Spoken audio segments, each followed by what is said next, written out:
Hello students, welcome back to Shubham lecturers. और आज हम पढ़ने वाले हैं हैलो एल्केन के रासायनिक गुणधर्म, क्योंकि इन सभी के भौतिक गुणों का अध्ययन हम लोग पहले कर चुके हैं।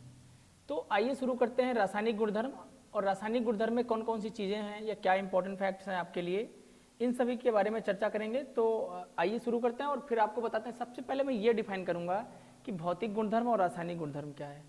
आप में से बहुत सारे लोगों को इस बात की जनरल जानकारी या फिर सामान्य जानकारी मैं कह सकता हूँ होगी। भौतिक गुण और रासायनिक गुण दो चीज़ें होती हैं, एक होता है भौतिक गुण और दूसरी आपकी है रासायनिक गुण।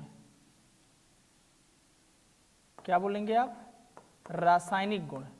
जैसे देखिए, भौतिक गुण और रासायनिक गुण में जो मेन अंतर वो है वो ये है, भौतिक गुण में जिसे आप देखकर बता सकें, जैसे अवस्था देखकर बता सकें, किसी भी पदार्थ की क्या अवस्था है आप ये देखकर बता पाएंगे।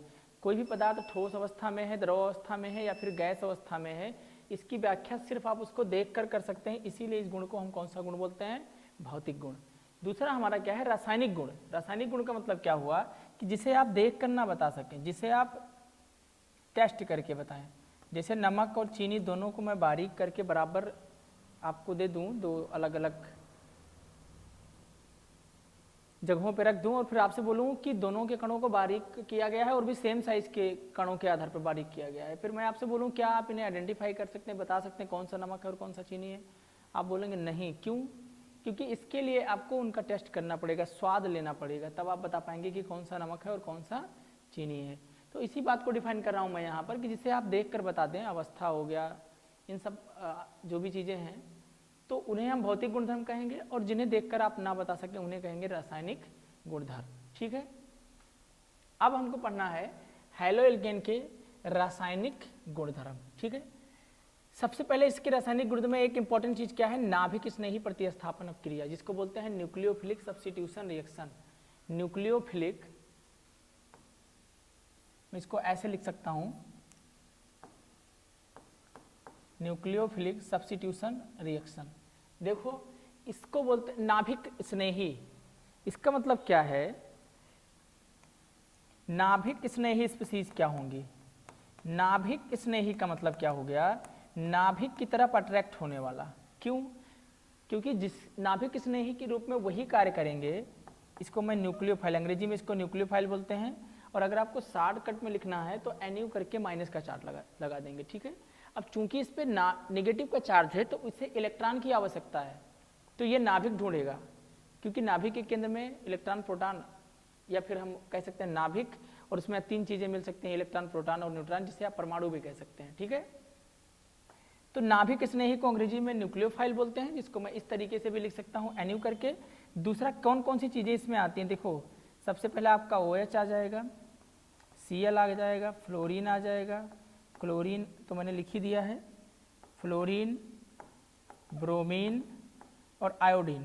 ये सारी स्पीशीज आपकी नाभिक स्नेही के अंतर्गत आती हैं, क्योंकि इन सभी पे नेगेटिव चार्ज है, और नेगेटिव चार्ज है, इसके पास इलेक्ट्रॉन की डिफिशियंसी यानी कि कमी है, और इनको नाभिक चाहिए जिससे ये इलेक्ट्रॉन को ले सकें।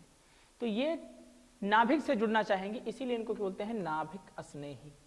प्रतिस्थापन का मतलब हो गया किसी भी चीज को हटाकर, किसी भी परमाणु को, किसी भी यौगिक में किसी भी परमाणु के स्थान से उसको हटा दिया जाए और वहां पर दूसरे परमाणु या दूसरे अणु या दूसरे आयन को रख दिया जाए, व्यवस्थित कर दिया जाए, तो उसे प्रतिस्थापन कहते हैं। अब क्रिया का शाब्दिक अर्थ तो आपको पता ही है कि जब दो भिन्न प्रकार के पदार्थ मिलकर कोई नया पदार्थ बनाए, उसे ही अब क्रिया कहेंगे। ठीक है, अब मैं ध्यान से इस बात को आपको समझाता हूं। हैलो एल्केन में कार्बन परमाणु अधिक विद्युत ऋणात्मक हैलोजन परमाणु से जुड़ा होता है। देखो, मैं जोड़ के दिखाता हूं आपको। जैसे अब ऑलरेडी मैंने एक चीज आपको और बताई हुई है कि X का मतलब होता है हैलोजन, जिसमें सारी चीजें सम्मिलित हैं, क्लोरीन, फ्लोरीन, ब्रोमीन और आयोडीन। ठीक है, तो मैं कहीं भी क्लोरीन, फ्लोरीन, ब्रोमीन अगर ना लिखना चाहूँ तो मैं इनमें से सिर्फ इसको X लिख सकता हूँ, लेकिन आपकी संतुष्टि के लिए, आपके सेटिस्फेक्शन के लिए मैं इसको इन चारों में से कोई एक मैंने फ्लोरीन रख दिया। यहाँ पर क्या रख दिया? फ्लोरीन। फ्लोरीन, अब फ्लोरीन तो पूरे एलिमेंट टेबल में सबसे ज़्यादा ऋणात्मक तत्व है, तो इस पे नेगेटिव चार्ज आएगा, पार्शियल नेगेटिव चार्ज आएगा, और इसके अपोजिट कार्बन पे पॉजिटिव चार्ज आएगा। क्यों आएगा? क्योंकि कार्बन इसको इलेक्ट्रॉन दे रहा है, कार्बन अपना इलेक्ट्रॉन फ्लोरीन को दे रहा है, या एक बात आप ये भी कह सकते हैं कि फ्लोरीन कार्बन के न्यूक्लियस यानी नाभिक से इलेक्ट्रॉन को अट्रैक्ट कर रहा है अपने साथ, ठीक है। यही बात ये समझा रहे हैं, विद्युत ऋणात्मक हाइड्रोजन परमाणु से जुड़ा हुआ, ये विद्युत ऋणात्मक इलेक्ट्रोनेगेटिव एलिमेंट्स है क्योंकि इस पे नेगेटिव चार्ज है और इसको हमेशा इलेक्ट्रॉन की आवश्यकता है। ऐसे तत्व जिन पे नेगेटिव चार्ज होता है या फिर नेगेटिव चार्ज होगा तो उन्हें इलेक्ट्रॉन की आवश्यकता पड़ेगी, अगर उन्हें इलेक्ट्रॉन की आवश्यकता पड़ेगी तो वो विद्युत ऋणात्मक तत्व कहलाएंगे। और उसमें से हाइड्रोजन की अगर मैं बात करूं तो 4 तत्वों को सम्मिलित किया गया है, क्लोरीन, फ्लोरीन, ब्रोमीन और आयोडीन, ठीक है। अगली बात क्या है कि विद्युत ऋणात्मकता में भिन्नता के कारण है, ये बहुत ज्यादा नेगेटिव चार्ज है, इस पे हाईली इलेक्ट्रोनेगेटिव है, और ये उससे कम नेगेटिव चार्ज है यानी पार्शियल पॉजिटिव चार्ज है इस पे, जिसके कारण आबंध उच्च ध्रुवीय हो जाता है, पोलर हो जाएगा, इधर ज्यादा नेगेटिव चार्ज हो गया और इधर कम पॉजिटिव चार्ज है। इसलिए CX आबंध के कार्बन परमाणु नाभिक स्नेही आक्रमण के मुख्य केंद्र होते हैं, नाभिक स्नेही आक्रमण के मुख्य केंद्र होते हैं। मतलब ये जो कार्बन होगा ये न्यूक्लियोफाइल, जिसको मैंने अभी आपको समझाया था, नाभिक स्नेही का मुख्य केंद्र माना जाता है, जिसका मुख्य कारण क्या है कि ये बहुत ज्यादा नेगेटिव चार्ज है, इस पे कम मतलब जितना नेगेटिव चार्ज है उतना पॉजिटिव चार्ज नहीं है, वरना ये बंद ध्रुवीय ना होता। आप फिजिक्स में पढ़ते आए होंगे, एक छोर को हमने मान लिया +Q और दूसरे को क्या मान लिया -Q। अब दोनों तरफ आवेश बराबर है तो वो पोलर नहीं है, ध्रुवीय नहीं है, लेकिन अगर किसी भी तरफ के आवेश को मैं अनबैलेंस कर दूं तो वो पोलर हो जाएगा यानी ध्रुवीय हो जाएगा, ठीक है।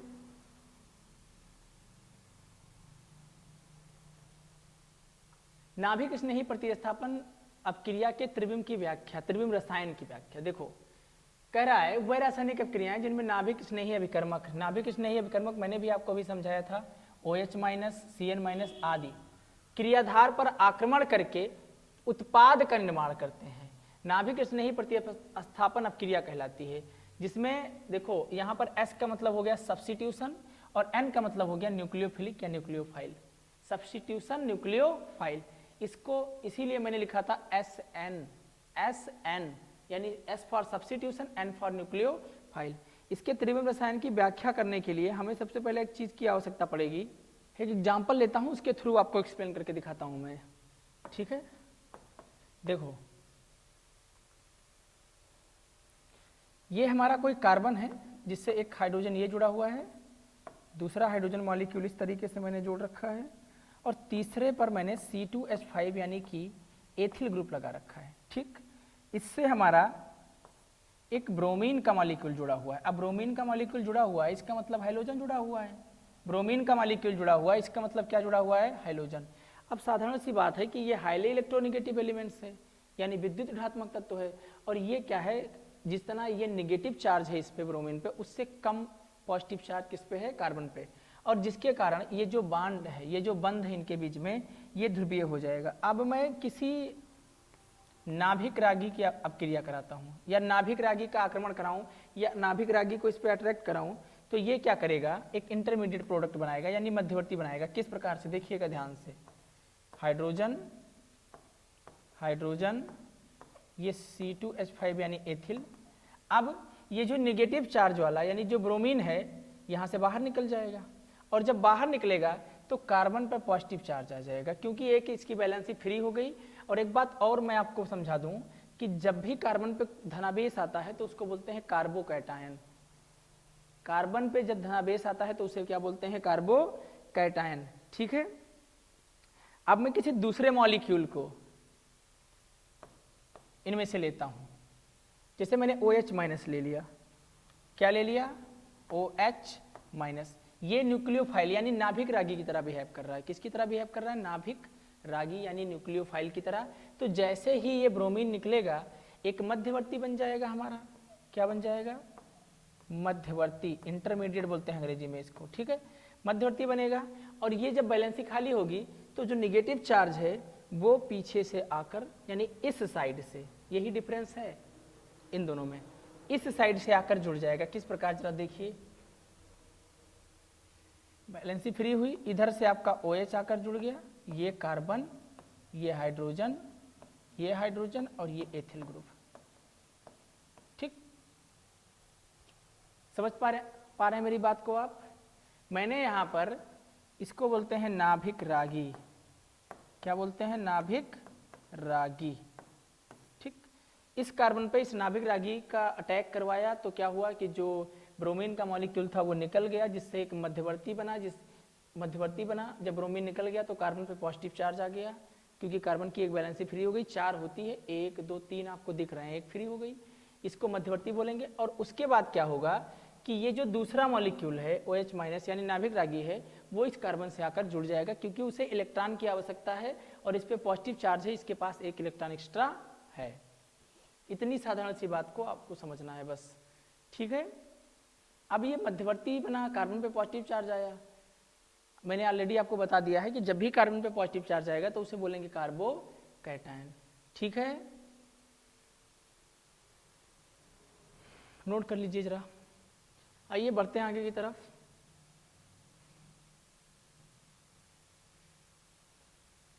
क्रिया विधि के आधार पर ऐसे अपक्रियाओं को, यानी सब्स्टिट्यूशन न्यूक्लियोफिलिक, मैंने अभी बताया था आपको, एसएन को क्या बोलते हैं, सब्स्टिट्यूशन न्यूक्लियोफिलिक अपक्रियाओं को 2 भागों में बांटा गया है। पहला है SN1 सब्स्टिट्यूशन न्यूक्लियोफिलिक फर्स्ट, या इसे हम एक आणुक नाभिक रागी प्रतिस्थापन अपक्रिया भी कहते हैं।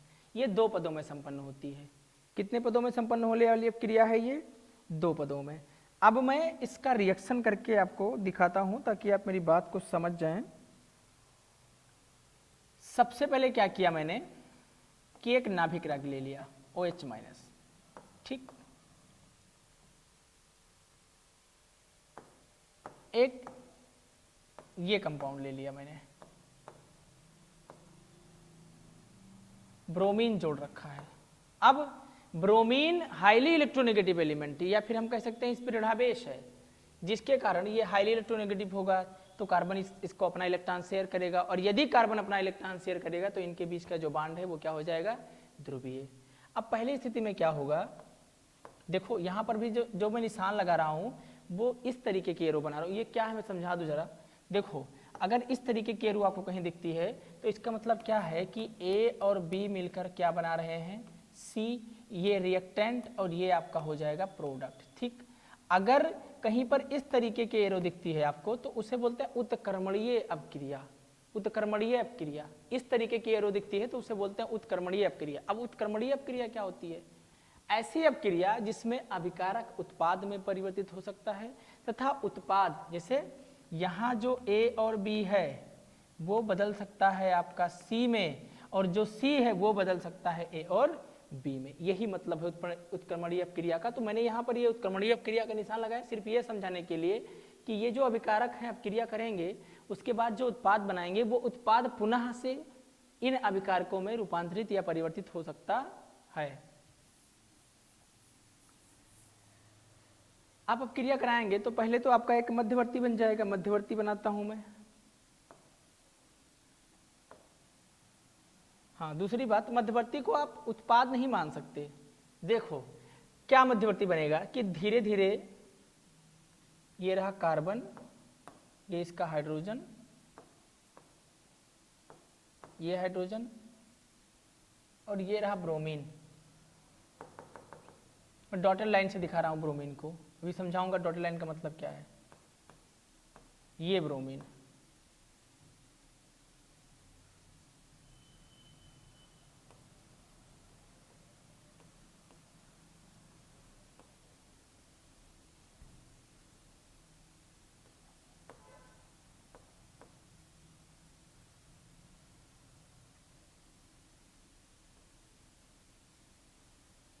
अब इन दोनों के लिए मैंने डॉटेड लाइन का प्रयोग इसलिए किया क्योंकि धीरे धीरे न्यूक्लियोफाइल हाइड्रोक्साइड आयन इस कार्बन से जुड़ रहा है, तो धीरे धीरे इसके बीच बंध का निर्माण हो रहा है।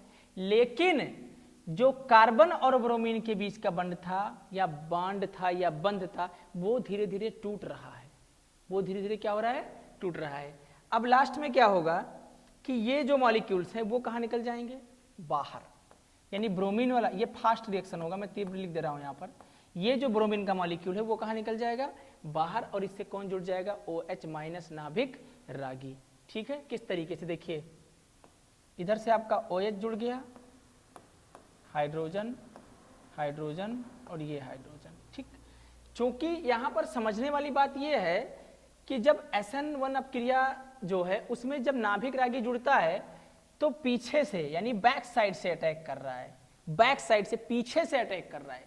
इसीलिए ये दो बेसिक डिफरेंस मैं बता रहा हूं आपको SN1 और SN2 के बीच का।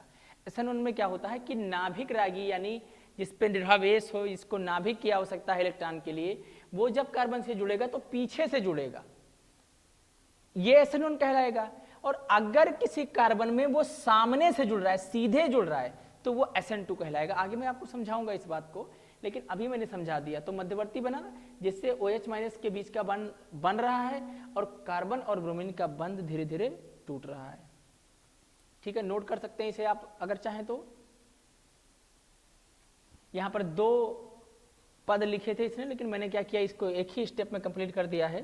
तो आप यहां से लेकर और यहां तक का जो स्टेप है, उन दोनों को एक स्टेप मान सकते हैं और इधर वाले को आप दूसरा स्टेप मान सकते हैं। ठीक है, देखो एक और इंपॉर्टेंट चीज, मध्यवर्ती के बीच में मैंने उत्क्रमणीय अपक्रिया का निशान लगाया है, क्योंकि मध्यवर्ती रूपांतरित हो सकता, उत्पाद रूपांतरित नहीं हो सकता। वहां मैंने मध्यवर्ती और उत्पाद के बीच अलग अलग टाइप के एरो का प्रयोग किया है। ठीक है,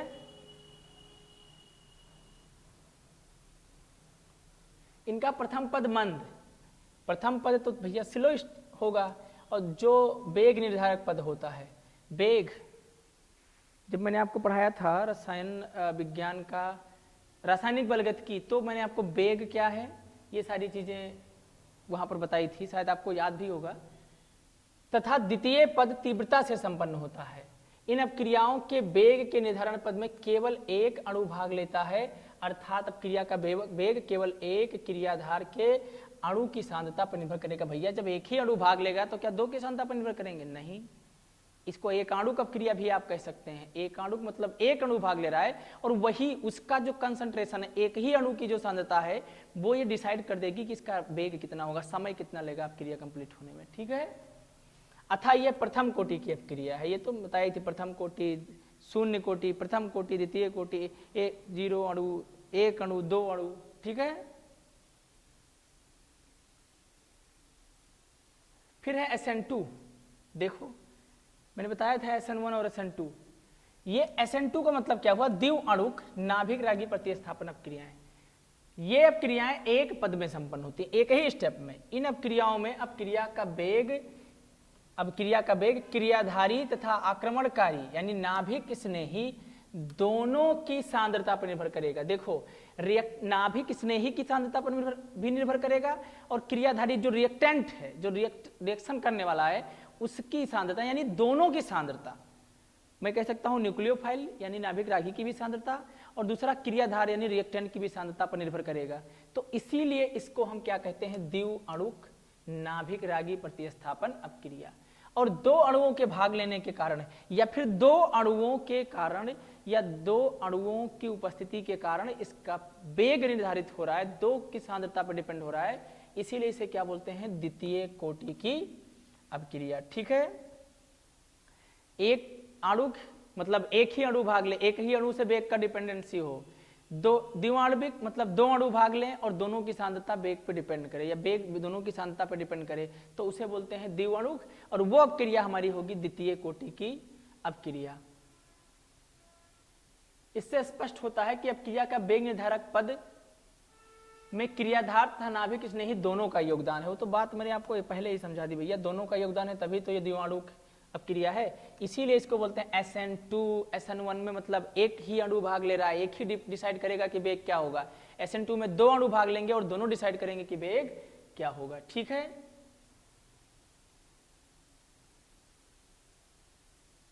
SN2 अपक्रिया में आक्रमणकारी नाभिक स्नेही क्रियाधार के पीछे की दिशा से आक्रमण करता है।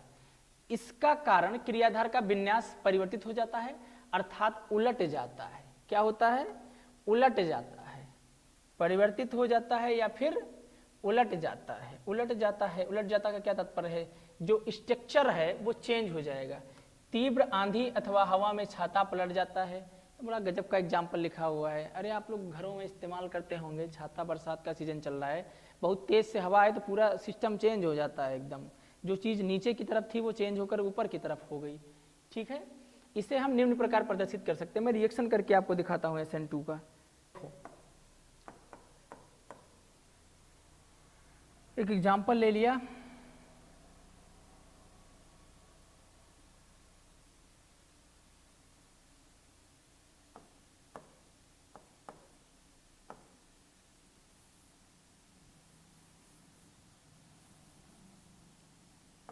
कार्बन हाइड्रोजन, दो तीन टाइप के ग्रुप लगा के इसको असम्मित कार्बन बना देता हूं। इस बार यहाँ एथिल लगा दूं और यहाँ आपका लगा दूं फ्लोरीन लगा दिया मैंने, चलो ठीक है। अब जब हम रिएक्शन कराएंगे तो क्या होगा, इन दोनों के बीच जो फ्लोरीन और कार्बन के बीच का बॉन्ड है वो ध्रुवीय होगा, क्योंकि फ्लोरीन हाईली इलेक्ट्रोनेगेटिव है और कार्बन उसकी अपेक्षा कम इलेक्ट्रोपॉजिटिव एलिमेंट्स है। तो पहले स्टेप में क्या होगा, मध्यवर्ती बनेगा, मध्यवर्ती बनेगा तो क्या होगा भैया, जो कार्बन के साथ जुड़े हुए ग्रुप हैं उसमें पहला ग्रुप आपका मेथिल, दूसरा ग्रुप क्या है एथिल, और जो फ्लोरीन का मॉलिक्यूल है वो कहाँ निकल गया बाहर, इसलिए कार्बन पे कौन सा चार्ज आ गया, पॉजिटिव। कौन सा चार्ज आ गया, कार्बन पे पॉजिटिव। और जब भी कार्बन पे पॉजिटिव चार्ज आएगा तो उसे बोलेंगे कार्बोकैटायन। अब मैं इसे किसी जो बन गया हमारा उसको मैं रिएक्ट कराता हूं, ये किसी नाभिक रागी से, ठीक है। दो स्टेप में लिखने की कोई जरूरत नहीं है, सीधा यहीं से रिएक्ट करा देता हूं नाभिक रागी के साथ। किसके साथ, प्लस OH माइनस, ठीक। अब ये नाभिक रागी जब इस पे आक्रमण करेगा तो इस पे पॉजिटिव चार्ज है, यानी इसके पास एक्स्ट्रा इलेक्ट्रॉन है, और ये नाभिक रागी मतलब एकदम भिखारी आदमी है, क्योंकि इस पे नेगेटिव चार्ज है, इसको नाभिक चाहिए क्योंकि इलेक्ट्रॉन मिल सके, ठीक। ये क्या करेगा, इस कार्बन से आकर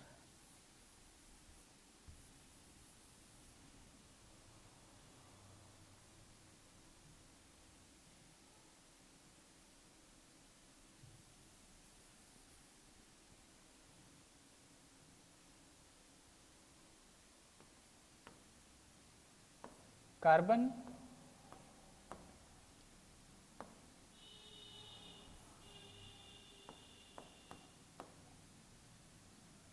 हाइड्रोजन जोड़ दिया, इधर से मेथिल ग्रुप जोड़ दिया, और इधर से आपका क्या जोड़ दिया, एथिल ग्रुप, ठीक है।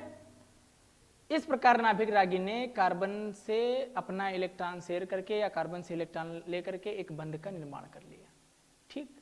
तो इसमें चूंकि मैंने आपको ऑलरेडी बता रखा है कि दो अणु भाग लेंगे या दो अणु की सांद्रता पर ये इसका वेग निर्भर करेगा, इसी के कारण इसे क्या बोलते हैं, द्विअणुक नाभिक रागी अभिक्रिया। अब मैं इसका कह रहा हूं पलट जाता है या फिर इसकी जो अरेंजमेंट है वो चेंज हो जाती है, तो मैं चेंज कर दूं, सारे बॉन्ड्स को उधर कर दूं, जो ग्रुप लगे हैं उनको पलट दूं। बस कल मैंने आपको एक चीज बताई थी, विन्यास, एक असम्मित कार्बन लिया और मैंने उसके सामने एक दर्पण लगा दिया, सारी जो अब दर्पण लगा, जैसे आप अपना चेहरा दर्पण में अगर देखते हैं तो किस तरीके से उल्टा दिखाई देता है ना, तभी तो हम उसे सीधा हम महसूस करते हैं, सीधा समझते सीधा, लेकिन दिखता वो उल्टा है। ठीक उसी प्रकार किसी असम्मित कार्बन के सामने अगर मैं कोई दर्पण लगा दूं तो जो स्थितियां हैं उनके ग्रुप्स की, उनसे जुड़े हुए अणुओं एवं परमाणुओं की, वो बदल जाती है। यही बात यहां पर बताई जा रही है आपको, ठीक है। तो ये रहा द्विअणुक नाभिक रागी प्रतिस्थापन अभिक्रिया। फिर हम आगे बढ़ते हैं और देखते हैं हमारा अगला टॉपिक क्या होगा। हाँ, ये कह रहा है भैया, एक और इंपॉर्टेंट चीज बता रहा है यहाँ पर, आक्रमण से पूर्व क्रियाधार का विन्यास D है तो परिवर्तन के पश्चात L। D है मतलब सीधा है एकदम, और पलट जाएगा तो L हो जाएगा, बस यही तो बात है, यही तो समझा रहे हैं ये। तो परिवर्तन के पश्चात D हो जाता है, यदि L है तो D हो जाएगा, और यदि D है तो क्या हो जाएगा, L। फिर आगे विलोपन अपक्रिया। देखो विलोपन अपक्रिया, विलोपन के नाम से तो आपको समझ में आ रहा है, विलुप्त होना, एकदम गायब हो जाना, नजर मत आना, ठीक। देखो कह रहा है एल्किल हैलाइड को एथनॉलिक, एथनॉलिक मतलब अल्कोहल में भिगो के, एथनॉलिक KOH, एथिल अल्कोहल में सोडियम एथॉक्साइड, वाह, एथिल अल्कोहल में सोडियम एथॉक्साइड के साथ गर्म करने पर हाइड्रोजन हैलाइड के अणु के विलोपन द्वारा एल्कीन का निर्माण होता है, जिससे हाइड्रोजन हैलाइड का विलोपन होने से, हाइड्रोजन हैलाइड का विलोपन होने से या हाइड्रोजन हैलाइड के विलोपन होने के कारण यह क्रिया विहाइड्रोहैलोजनीकरण, बहुत महत्वपूर्ण क्रिया है आपके लिए एग्जाम की दृष्टि से, बहुत सारे कंपटीशंस या फिर आपके खुद के लिए। विहाइड्रोहैलोजनीकरण अपक्रिया कहलाती है। अब होता क्या है, मैं रिएक्शन करके आपको दिखा रहा हूं पूरा। मैं एक एल्किल हैलाइड ले लेता हूँ और उस एल्किल हैलाइड में मैं लेता हूँ प्रोपिल हैलाइड। प्रोपिल हैलाइड क्या होगा, एक एल्किल समूह होगा, इसको इस तरीके से बनाऊं,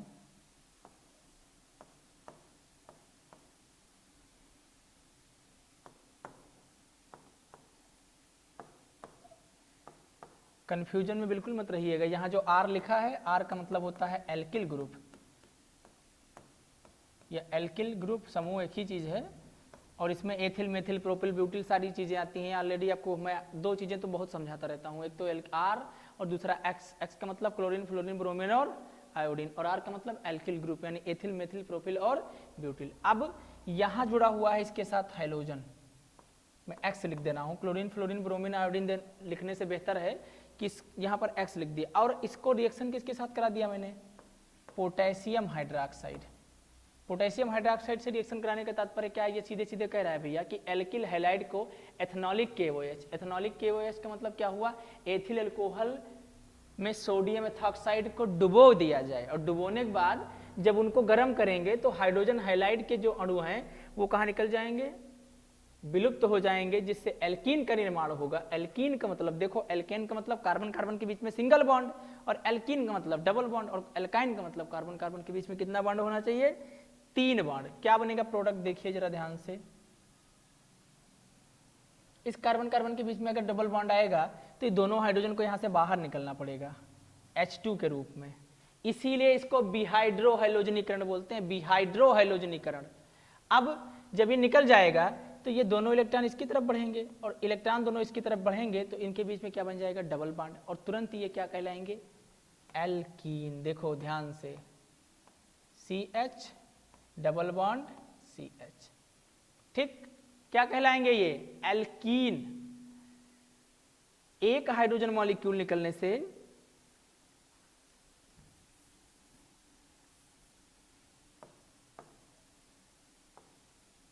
ये निकालो।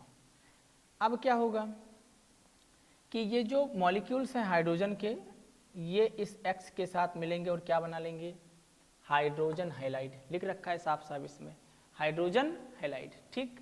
और एक बॉन्ड तो ये फ्री हुआ और एक इसके निकलने से फ्री हुआ, यानी एक बैलेंसी तो हाइड्रोजन के निकलने से खाली हुई और दूसरी बैलेंसी हाइड्रोजन के निकलने से खाली हुई, जिससे कार्बन कार्बन के बीच में कितना बॉन्ड बन गया, डबल बॉन्ड।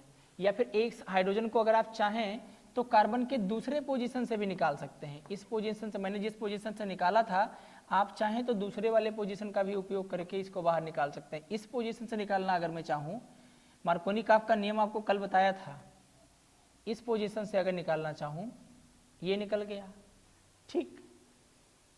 अब एक बैलेंसी इसकी फ्री हुई भैया हाइड्रोजन के निकलने से, और एक बैलेंसी इसकी फ्री हुई हाइड्रोजन के निकलने से। अब ये वाला अपना इलेक्ट्रॉन इधर घुमाएगा और ये वाला अपना इलेक्ट्रॉन इधर घुमाएगा, और तुरंत कार्बन के बीच में कितना बॉन्ड बन जाएगा, डबल बॉन्ड। लेकिन भैया प्यारे बच्चों, समझने वाली बात ये है कि यहाँ पर हाइड्रोजन की संख्या होगी 2, क्योंकि इसके दोनों हाइड्रोजन अभी शेष बचे हुए हैं, दोनों हाइड्रोजन अभी शेष बचे हुए हैं। इसका एक हाइड्रोजन निकला है जिससे एक बैलेंसी इसकी फ्री हुई, और एक हाइड्रोजन के निकलने से फ्री हुई, जिससे इसके बीच में कितना बन गया, डबल बॉन्ड। तो पहली चीज जो हमारी ये एल्कीन कहलाता वो तो बन गई, इसको बोलेंगे प्रोपीन। क्या बोलेंगे, प्रोपीन, क्योंकि कार्बन की संख्या 3 है। दूसरी चीज हमारी बनेगी पानी, और तीसरी चीज हमारी बनेगी हाइड्रोजन हैलाइड। दूसरी चीज हमारी पानी बन जाएगी और तीसरी चीज क्या बन जाएगी, हाइड्रोजन हैलाइड, या फिर आप इसको पोटेशियम हैलाइड भी कह सकते हैं, क्योंकि यहां बचेगा पोटेशियम, और पोटेशियम क्या करेगा, तुरंत हाइड्रोजन के साथ रिएक्ट करेगा और क्या बना लेगा, पोटेशियम हैलाइड, पोटेशियम हैलाइड, पानी। और जो हाइड्रोजन हैलाइड बना वो तो विलुप्त हो गया, कहीं दिखाई पड़ रहा है आपको रिएक्शन में, आप कहेंगे नहीं, इसीलिए इसको विलोपन अपक्रिया कहते हैं। जो हाइड्रोजन हैलाइड, हाइड्रोजन और हाइड्रोजन के जुड़ने से जो हाइड्रोजन हैलाइड बना, वो इस प्रोडक्ट के रूप में कहीं भी हमको दिखाई नहीं पड़ रहा है, विलुप्त हो गया एकदम। इसीलिए इसको क्या बोलते हैं, विलोपन अपक्रिया। बहुत आसान सा है, आप लाइटली समझ सकते हैं, बहुत ज्यादा प्रेशर लेने की आवश्यकता नहीं है इस पे। फिर मैं देखूं आगे बढ़ते हुए, अगला हमारा है धातुओं के साथ अपक्रिया। पहला है मैग्नीशियम के साथ अपक्रिया। अब अगर मैग्नीशियम के साथ अपक्रिया करा दूं तो क्या बनेगा भैया, शुष्क ईथर की उपस्थिति में एल्किल हैलाइड मैग्नीशियम धातु से क्रिया करके कार्ब धात्विक यौगिक ग्रिग्नार्ड अभिकर्मक बनाता है। ग्रिग्नार्ड अभिकर्मक का फॉर्मूला क्या होता है? RMgX, ध्यान रखिएगा। RMgX को क्या बोलते हैं? ग्रिग्नार्ड अभिकर्मक बनाता है। कार्ब धात्विक यौगिक में धातु M सीधे कार्बन परमाणु से जुड़ा होता है या जुड़ी होती है। रिएक्शन कराते हैं भैया, देखो ले लिया मैंने एल्किल हैलाइड, और एल्किल हैलाइड को किसके साथ रिएक्शन करा दिया? मैग्नीशियम धातु के साथ। यहाँ पर लिखा हुआ है साफ साफ मैग्नीशियम के साथ रिएक्शन कराना है। अगर एल्किल हैलाइड को मैग्नीशियम के साथ रिएक्शन कराऊंगा तो ये बनेगा RMgX, जिसको हम लोग बोलते हैं ग्रिग्नार्ड अभिकर्मक। कौन सा अभिकर्मक बोलते हैं? ग्रिग्नार्ड अभिकर्मक। RMgX को बोलते हैं ग्रिग्नार्ड अभिकर्मक। दूसरी धातु का अगर अब क्रिया देखूं मैं, जिंक के साथ अब क्रिया,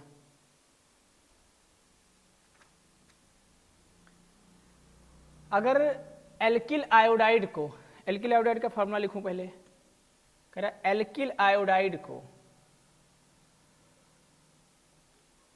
एल्किल आयोडाइड को ईथर की उपस्थिति में जिंक धातु के साथ गर्म करने पर एल्केन देते हैं, या फ्रैकलैंड अपक्रिया कहलाती है। एल्किल आयोडाइड, ये रहा एल्किल आयोडाइड, लेकिन 2 मॉलिक्यूल लेंगे, और किसके साथ इसको गर्म कर रहे हैं? जिंक के साथ, क्योंकि जिंक के साथ अपक्रिया कराना है इस बार ना। अब क्या होगा कि ये जो दोनों मॉलिक्यूल्स हैं इसके, ये किस में चेंज हो जाएंगे आपके? R। इसको मैं चाहूं तो ऐसे भी लिख सकता हूं CH3 और CH3 प्लस ये वाला जिंक इस आयोडीन के साथ क्या बना लेगा? Zinc iodide. यही तो बात को समझा रहा है। अब ये क्या है? हमारा एल्केन ही है, क्योंकि कार्बन कार्बन के बीच में सिंगल बॉन्ड है, और जब भी सिंगल बॉन्ड होगा तो उसे एल्केन बोलेंगे। एल्किल आयोडाइड, ये रहा आपका एल्किल आयोडाइड, ये रहा जिंक। अब इसको धातु के साथ जब मैंने गर्म किया, गर्म करते हैं सिंबल बना दिया, गर्म करने पर एल्केन देते हैं, यह क्रिया फ्रैगलैंड अपक्रिया कहलाती है। ये आपका एल्केन और आपका बन गया जिंक आयोडाइड, इसीलिए इसको क्या बोलते हैं? फ्रैगलैंड अपक्रिया। नेक्स्ट जो अपक्रिया है, और मुझे लगता है ये हमारी आखिरी अपक्रिया होगी, सोडियम के साथ। सोडियम शुष्क ईथर, ड्राई ईथर। शुष्क का मतलब क्या हो गया? ड्राई। शुष्क ईथर की उपस्थिति में सोडियम धातु के साथ क्रिया कराने पर एल्किल हैलाइड एल्केन देते हैं, या बुटज अपक्रिया होना चाहिए यहाँ यार, हिंदी में गलत लिखा हुआ बट अंग्रेजी में सही लिखा है, बुटज अपक्रिया कहलाती है। इसके द्वारा मुख्यतः सम्मित एल्केन, अभी मैं समझा दूंगी बार सम्मित एल्केन क्या है और असम्मित एल्केन क्या है। देखो सम्मित एल्केन एक होता है सम्मित और एक होता है असम्मित। देखो मैं बोलूं CH3 लगा है, CH लगा है, और डबल बॉन्ड करके इधर CH2 लगा है, ये दोनों ग्रुप आपस में समान नहीं है, इसलिए ये असम्मित।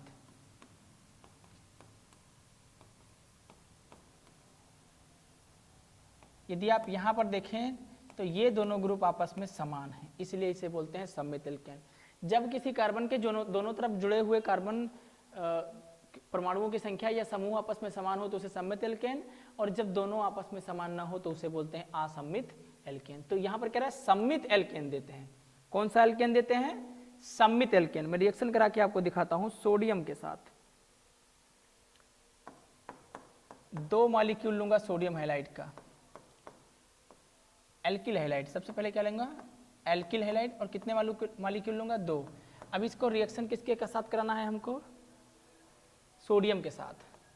2 मॉलिक्यूल सोडियम के भी लूंगा, क्या बनेगा? ये दोनों हमारा कन्वर्ट हो जाएगा सम्मित एल्केन में। क्यों?